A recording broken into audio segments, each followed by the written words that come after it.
Bob, you're next. Yeah, strap in, David. Yeah. I once made a decision in a caravan park at midnight that I soon came to deeply regret.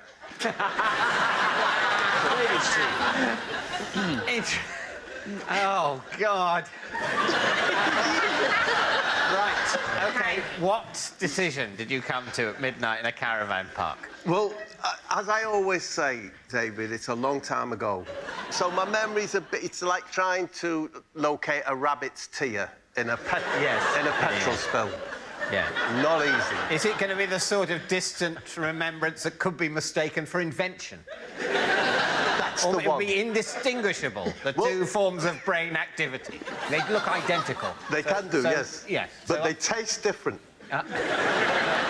Where was the caravan park? In Hartlepool, Crimden Dean, which Well, we is know what the decision was that you regretted.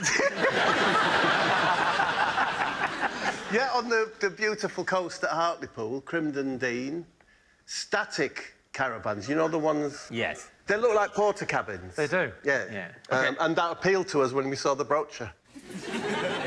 Who were you there with? I was there with my friends.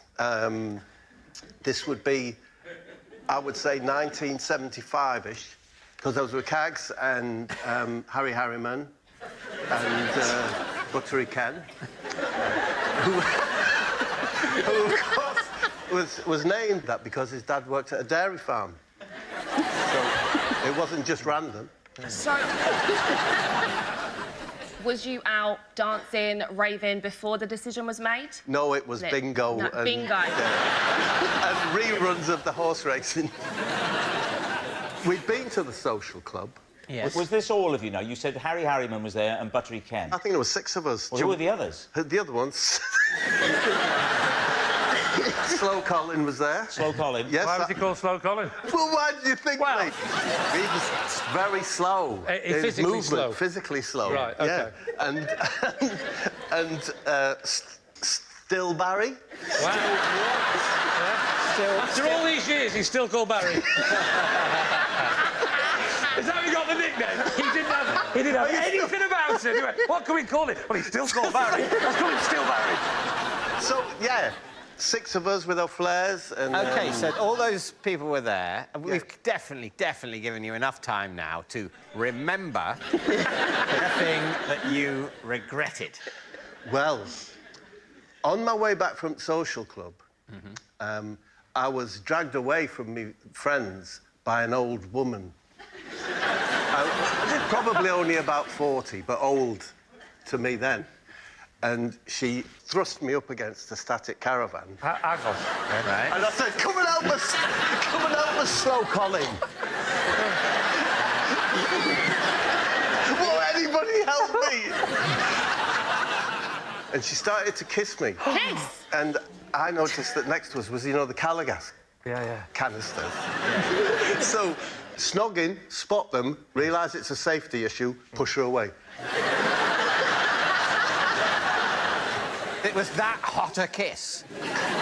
So you disengaged. Disengaged and went away, and the important point is she shouted at me words similar to, my husband, my fella, is going to kill you. Wow. But I went back to the caravan and I said to me mates, there's a bloke's going to kill us. Oh, us? That was kind of it. You're all included. Us? So, we were very scared young Yeah. boys, and so we decided we had to get out of there. Yeah. So we decided to walk the 26 miles to Newcastle to watch the movie of the rock opera Tommy by who? The Who. That's not a quiz question. It was by The Who. By The Who. It's a 26-mile walk. When did you envisage arriving in Newcastle? And what screening of Tommy were you aiming for? We set off at midnight. It was dark. The moon hadn't been attached to mains power by that point. Slow progress, because, of course, we had our flares on, which acted like sails, trying to get through. Yeah. I had Slow Colin with you anyway. And still Barry, who doesn't move at all. But, Bob, which bit of this decision do you regret? I'm not even there yet. Oh. I'm so sorry. All of this for nothing? I can end it quick if So, you no, want. no, no. Is that what you said to her? No.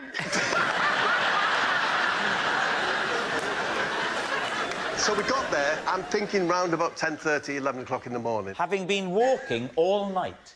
All night. OK. Isn't that incredible? What happened next? So this is old-fashioned ABC cinema, and I don't know if you remember, they'd often have the fire exits out onto the street. Yeah. One of them was open. We crept in, and we went to sleep between the seats, waiting for the film to come on. And, you know, I think we deserved the sleep, and I ain't going to apologise for it. OK. What do you regret, then? We didn't see the film. That's the regret. So, what's it going to be then? Could that be true? Well, David, all I'll say is, when I heard Bob read the card, he said at midnight he made a regrettable decision. Yeah. But the cinema was in the morning. You said it was a 7 or 8. According to this story, the that's 10 regrettable hours decision later. was made at about 10:30 a.m. No. The decision to go and see the film was made at midnight. And Oh, you regret not seeing the film. You don't regret the decision to see the film. I suppose you're right, David, yeah. I know I regret something. It's the walk for me. Yeah. When it started getting to the day, why didn't you hop on a train Maybe or a bus? because the only money we had. But maybe not.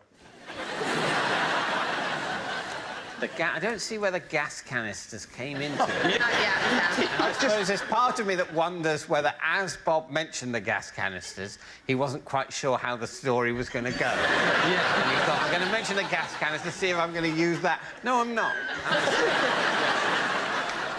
And obviously this could be remembering, but it could be thinking it up. Lie, for sure. You think for sure? Well, sure. let me just pick you up on the phrase "for sure," because I promise you it is not certain. From anyone else, that story is completely unbelievable. What's unbelievable about what are you not believing? You're not traumatised like me by Bob's appearances on this show. So you're just, quite simply, you're just listening to what he's saying. Clearly, that's not the sort of thing that happens to people. So you're just happy to say lie. Yeah. OK, that's Yeah. fine. It's not as easy for you, though, is it? It isn't as easy because he does his own dentistry in a chair he balances on his kitchen island, which I would say is less plausible than this story about walking to see Tommy. We're going to say lie. We're going to say lie. No. And then, certainly in one of the infinite number of universes, Bob is going to go, no, it's true. And then what's going to happen to me? Well, are you all right? I don't think so, no. Let's find out. And do you know, I'm surprised that no one on the production has asked that earlier in this process. You're saying it's a lie. Yes, I'm saying it's a lie. OK, And Bob. may I add, it had better be one. Right, Bob, this is a big moment. What you've just told us, Yes. was it true or, as David thinks, was it a lie? I was telling the truth.